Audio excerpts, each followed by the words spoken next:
எண்ணாத்தவர்க்கும் இறைவா போற்றி போற்றி. திருச்சிற்றம்பலம். நாங்க திருப்பூர்ல இருக்கிற ஸ்ரீ சதாசிவநாதர் திருக்கோயில் ஆலயத்துல கடவுளுக்கு சேவை செஞ்சுட்டு வந்துட்டு இருக்கோம். முன்னெல்லாம் பாத்தீங்கன்னா என் மார்க்ஸ் ஸ்கோர்ஸ் ரொம்ப கம்மியா தான் இருக்கும். அப்பெல்லாம் ஏன்டா நம்ம நல்லா தான் படிக்கிறோம், எக்ஸாம் டைம்ல ஏன் நம்மளுக்கு மார்க் வரல அப்படின்னு தான் தோணும். ஆன்மீக விஷயத்துல எல்லாம் ஈடுபடணும்னு ரொம்ப ஆசையா இருக்கும். ஆன்மீகத்தை பத்தி தெரிஞ்சுக்கணும், அந்த மாதிரிலாம் ரொம்ப ஆசையா இருக்கும். எங்க அம்மாவும் சிவபுராணம்லாம் படிச்சு கத்துக்க சொல்லுவாங்க.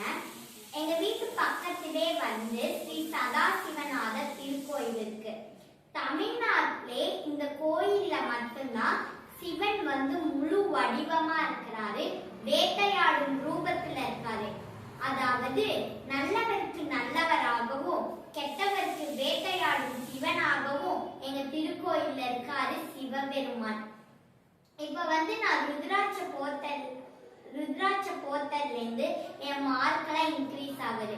முதல்ல பாத்தீங்கன்னா எங்க அப்பா கிட்ட கேட்டேன், இந்த மாதிரி அப்பா நான் ருத்ராட்ச போடணும்ப்பான்னு. எங்க அப்பாவும் எனக்கு போட்டு விட்டாங்க. நான் ருத்ராட்ச போத்தல்ல இருந்து தினந்தோறும் இந்த கோயிலுக்கு நான் நிறைய விஷயங்கள் கத்துக்கிறேன். ஆன்மீக சொற்பொழிவுகள், திருவாசகம், தேவாரம், இந்த மாதிரி நிறையவும் கத்துக்கிறேன். அது மட்டும் இல்லாம கைலாய வாக்கியமும் நான் கத்துட்டு வந்துருக்கேன். நான் கைலாய வாக்கியம் வாசிக்கிறதுக்காக வெளி ஊருக்கு வெளி கோயிலுக்கெல்லாம் போகும்போது அங்க நிறைய பேர் எங்களை பாராட்டுவாங்க. அதெல்லாம் கேட்கும் போது எங்களுக்கு ரொம்ப மகிழ்ச்சியா இருக்கும். இந்த மாதிரி நம்மளும் நிறைய கத்துக்கிட்டு இருக்கணும். நம்ம நிறைய கத்துக்க நம்ம பெருசானா இதை விட நம்ம பிரமாண்டமா பண்ணலாம் அப்படின்னு தான் தோணும்.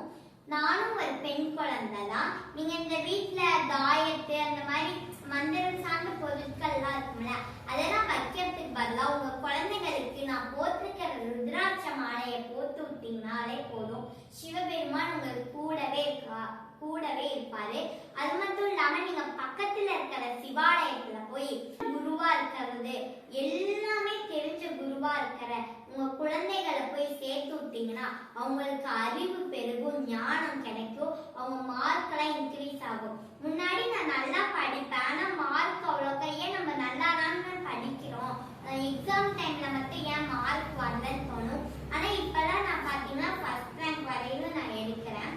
அதுக்கெல்லாம் காரணம் எனக்கு திருவாசகம் அந்த மாதிரி படிக்கிறதுனால எனக்கு நிறைய ஞாபக சக்தியும் இருக்கு. இந்த மாதிரி நீங்க உங்க குழந்தைகளுக்கு ருத்ராட்ச போட்டு விட்டு இந்த மாதிரி சொல்லி கொடுத்தீங்கன்னா சிவன் உங்க கூடவே இருப்பாங்க. எதுக்கும் நீங்க பயப்படாதீங்க, சிவபெருமான் உங்க கூடவே இருப்பாங்க. இந்த மாதிரி ருத்ராட்ச போடுறதுனால முன்ன விட நம்ம பழக்க வழக்கங்கள் மாறும், பேச்சுவார்த்தைகள். இந்த யாரை பார்த்தாலுமே சிவசிவான்னு கூப்பிடும் போது எப்படி இருக்கும்னு தெரியுமா? அம்மா அப்பாவுக்கு பணியோட செஞ்சு அவங்களுக்கு மரியாதை கொடுக்கணும், ஆசிரியர்களுக்கு மரியாதை கொடுக்கணும், நம்ம நண்பர்களை நம்ம கோவப்படக்கூடாது, அவங்களையும் கோவப்படுத்தக்கூடாது, நண்பர்களுக்கும் மரியாதை கொடுக்கணும்.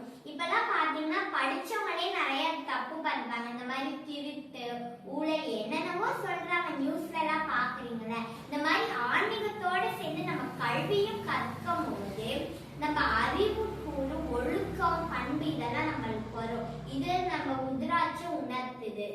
நன்றி. நமச்சிவாய வாழ்க.